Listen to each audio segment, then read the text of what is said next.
ዝኸበርኩም ዝኽበርክንን ሆብ ሜድያ ዛራት ቻነል ተኸታተልቲ መጀመርያ ሰላምታይ ብምቕዳም ከመይ ትኾኑ ኣለኹም እንዳበልኩ ነዚ ዕለት እዚ ብዛዕባ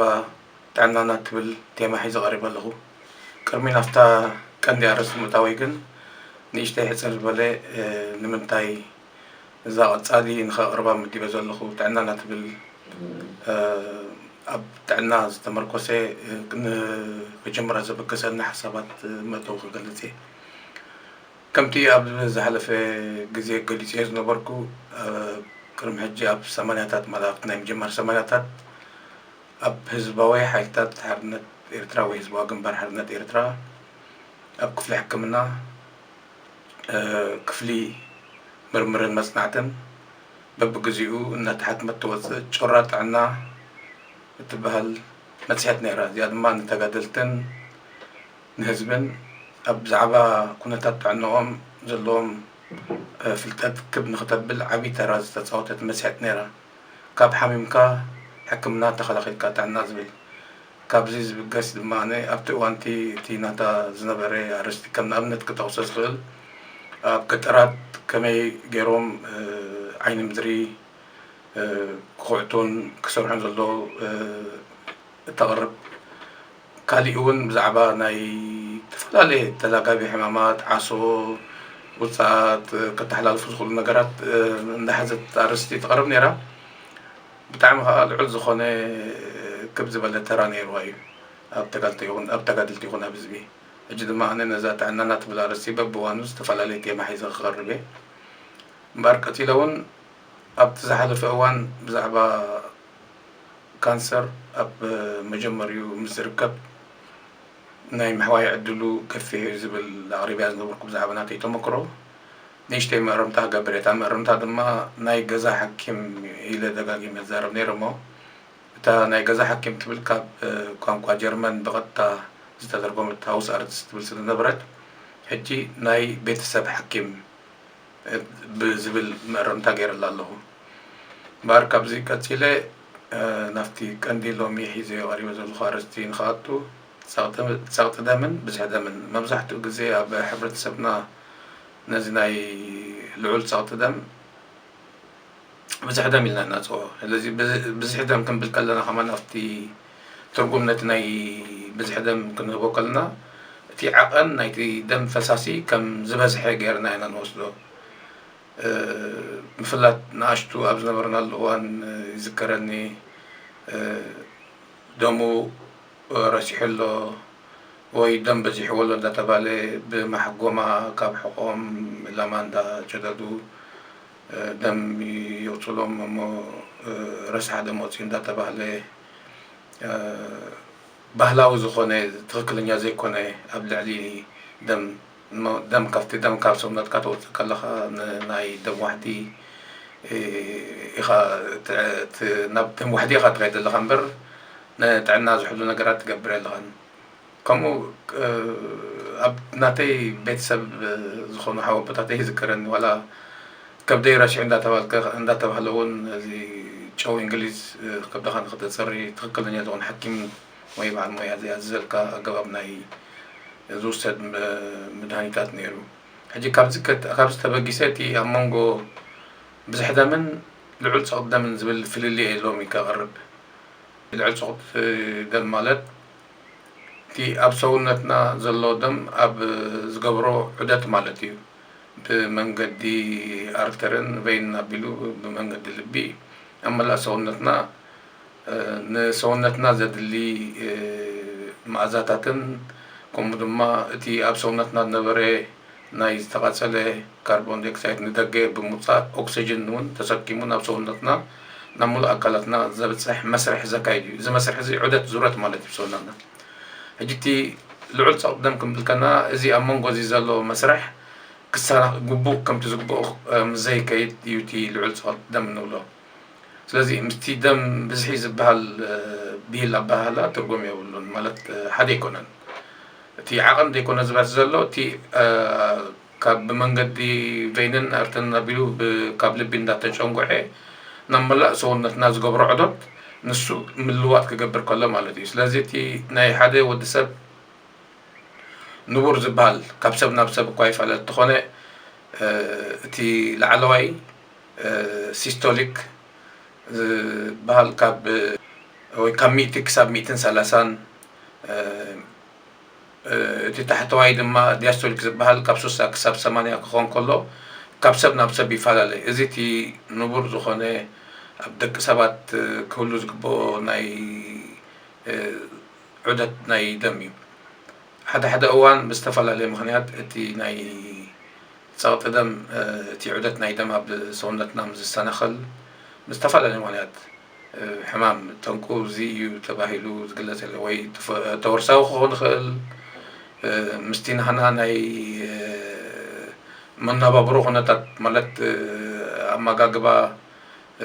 ክብደት ሰውነት ምውሳኽ ምኽሳዕ ከምኡውን ምትካኽ ሲጋራ ኣልኮል ዝኣመሰሉ ነዚ ሕማም እዚ ጠንቂ ክኾኑ ይኽእሉ እዮም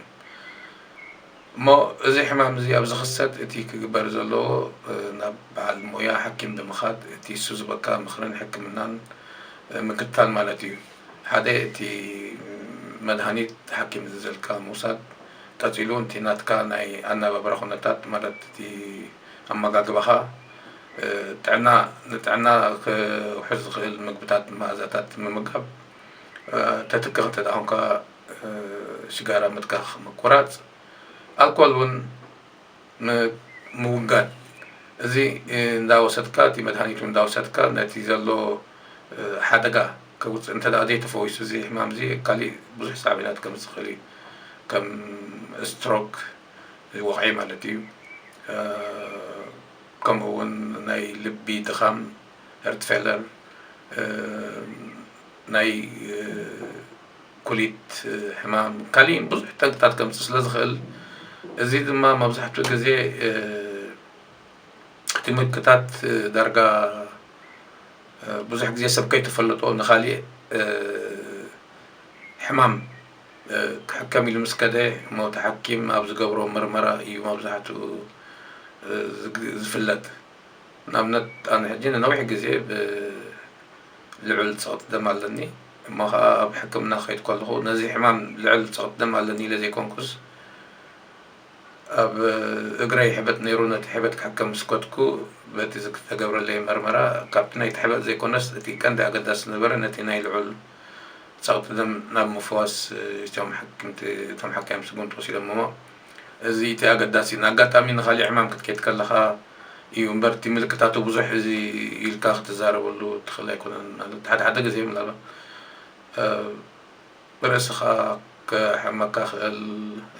ድኻማት ከምኡ ዝኣመሰሉ ወይ ከምዚ ናይ ምፅልማት እንተኾነ ግን ምስኡ ምስ ናይ ፀቕጢ ደም ኣለኒ ኢልካ ክትሓስቦ ስለዘይትኽእል ዝኾነ ይኹን ስምዒታት ኣብ ሰውነትካ ለውጢ ምዘሉ በዓል ሞያ ከይድካ ምስ ትበፅሕ ትራይኻ እቲ ኣብ ሰውነትካ ተኸሲቱ ዘሎ ናይ ሕማም ኩነታት ክትፈልጥ ትኽእል ስለዚ እቲ ብልምዲ እንብሎ ንሕና ብዙሕ ደም እቲ መጠን ናይ ደም ዘይኮነስ እቲ ኣብ ሰውነትና ዝግበር ናይ ዑደት ደም እዩ እቲ ልዑል ፀቕጢ ደም ኣለዎ ዝበሃል ቀፂሉ እቲ ረሳሕ ደም ዝብል እውን ረሳሕ ደም የለን ምናልባት እቲ ኣብ ኣርተሪ ዝፀንሐ ኣጋጣሚ ወይ ገለ ዝኾነ ኢድካ ዝሓርደካ ወይ ዝኾነ ደም ካብ ሰውነትካ ዝፈስስ ሓንሳብ ቅይሕ ዝበለት ሓንሳብ ምናልባት ቁርብ ፅልም ዝበለ ክረአ ይኽእል ምክንያቱ እቲ ኣብ ኣርተሪታት ዘሎ ፅሩይ ዝተፀረ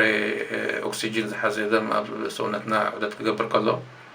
እቲ ኣብ ሰውነትና ዘሎ ፀርጊ ንምውፃእ ድማ ብቬናት ኣቢሉ ናብ ናይ ስርዓተ ምስትንፋስ ከይዱ ዝወፅእ ቁርብ ፅልም ዝበለ ክኸውን ስለ ዝኽእል እዚ ጥራይ እዩ እንተዘይኮይኑ ግን ረሳሕ ዝበሃል ደም የለን ደም ኩሉ ኣገዳሲ ዝኾነ ባእታ ሰውነትና ምኩሉ ፅሩይ ረሳሕ ደም ከምዘየለ እዚኣ እውን ከም ሓበሬታ ከቕርብ ደሊ እሞ ድሕሪ ናይዛ ሓፂር መሰጋገሪ መድረኽ ተመሊሰ ክምለስ እየ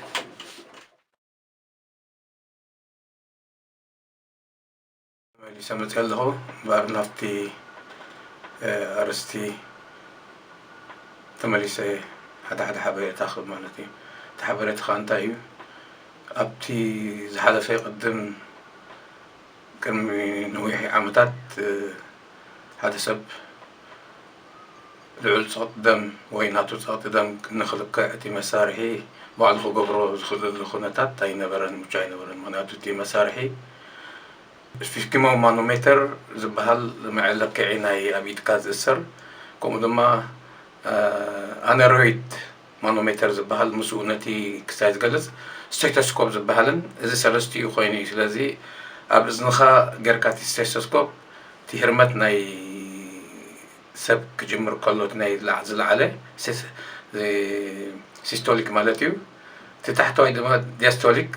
كود كله نوع ريخا خاتي كندي تصات تم كم زلوا تفوت سلازي بعد مويا تزي كوينو سب بعلو نتي ناي عقل ناي صات دومو خلق على زخل كناتات أتسقامي أبزلنا يوانجن ديجيتال نقوله ماليو ما بيت كاسير كاتراي حنتي بوتون تصات بمبال تصات دمكا كما يكم زلوا انت دا احمام لكا قد صالي مستوى دو مدانيت كما يكم زلوا نمكتتال تعيد خنا سوون مالتا كقاطع ترلو خريزو أبزلوان تساقامي ناسين عمنت تي أقدمة توسط أنا عكوب زن بدلت جنام لعلي تي سيستوليك مليون مليمتر هيموغلوبين بالمدى دياستوليك ما هم لازم لعلي قطري أبزي تحتين أبزي لازم تاي كم تعطي تاسكو بغليلو كنا تعطينا تعنا نون كنا كاتلو نخل مسارح بجزء لنا يوان كله نتسرح سداد خوني أتسقى ما يكون نمو قليليو انت دا تفليتو تزلك تفعل لي حمامات بعد خان خط قاطع ترو ناتكا صاري حدد كتيلو مزيا زيتينا حفشاو ناي صوت دم بزح دم مالت تي تخكل نياخستاي لعل صوت دم زبال تي ابسو ناز ولو ناي عدد مقعز ناي مقبن معزاتاتن مع اكسجين نفسو ناس قبرهم بالوقت نعوز سرح مسرحي مالت كاب سيركولاتوري سيستم مات سونات حريقو بسقاب عصرت حدا زخانو سيستم الله سوناتنا حدا قبعتهم يزي ناي سيركولاتوري سيستم مالتني زد ما مس ناي زروت دم مالتي ناي أبسوناتنا زلو كاتيلو كان مزيت أساس رأي ملابات نجرمان قد ديك حبراز زلي زنا هيموغلوبين ون مزيت تأسا قد سبات تأسا سروس لزخولو هيموغلوبين تي متن نايتي أبدمنا زلو كيحتي وهي تدمي تي بروتين وزلو تي انت الدم واحد لو أنيميا زبهال واحد ناي دم موزيت ناي ايرون زبهال لابتي ناي كيحت واحد دم تزركب نسو واحد مزهلو ناتكا كاب في اللاينة بأودات كاب عسرت غلطة كساب عسرت ربعة زلو أولتون كاب عسرت حدا كساب عسرت غلطة زلو تي متناتو مزت حت واحدة دم على بهالموزن أي واحدة من حدا كابتي نتعنا خسنا خزغل في الله واحدة دم زلو أبز زلنا حجي بسلطن هاجرون كا بواحد دم يقول ملابطة سالسة علم قن ناي حسرات مقبي مش حسرات مقبي زي ما سوي بتفعل عليه دم فساس زي ما سوس لزغنة زيادة نقرأ من قد يك برازيل مالت هيموغلوبين ناي هيموغلوبين واحدي تي أنا ميز بهال ناي واحد دم كخص تخل زي بسمويات عزيزو ايرون وي فيتامين بي12 فوليك اسيد بهالو منهجي فيتامينات توصيلو مع ذاتات مساعدن كتكا زخل نقرات مالتي مون لما عنتي بزعبا ناي بزح دمن صوت دمن زولا أرستي أبزي ودي اللخو كساب بغالي حدش فيديو حيث صغير دما سلام كان يدابلكو